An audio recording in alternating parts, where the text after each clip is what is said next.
Well, today we were going to talk about something a little bit different. Jack and I are in a group chat together, and a conversation came up about accounting staff. Like, literally, who's in your accounting team? What's the role? What do they do? And I think we realized that we really haven't done an infrastructure staffing episode. We've obviously talked about call center, we've talked about managers, we talked about recruitment too. We haven't really talked about the support staff and what that looks like as a business grows. And I think that it was really surprising for me learning it, and we're still actively learning it.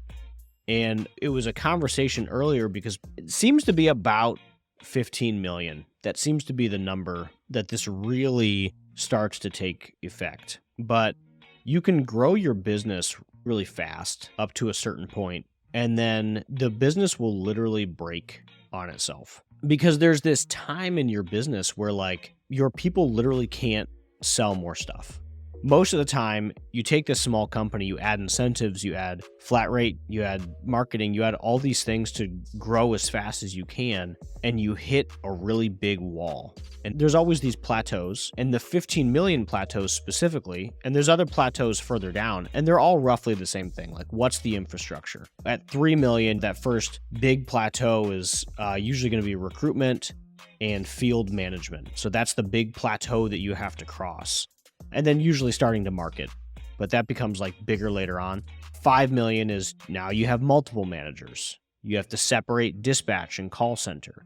That's the big infrastructure play that you have there. 10 million is HR and accounting. Like, those are the big things. Like, you now have a lot of people. Payroll might be a full-time job for somebody. Not to mention, if you didn't line out your 3 million and your 5 million, now those start to become issues, bigger issues that just double down on themselves. Yeah, it's like, everyone, myself included, gets so pumped up to keep driving revenue and keep driving revenue and keep driving revenue. But hey, the fact that you didn't invest in that payroll fits coordinator when you were at like 40 or 50 employees and payroll was like becoming mostly a full-time job.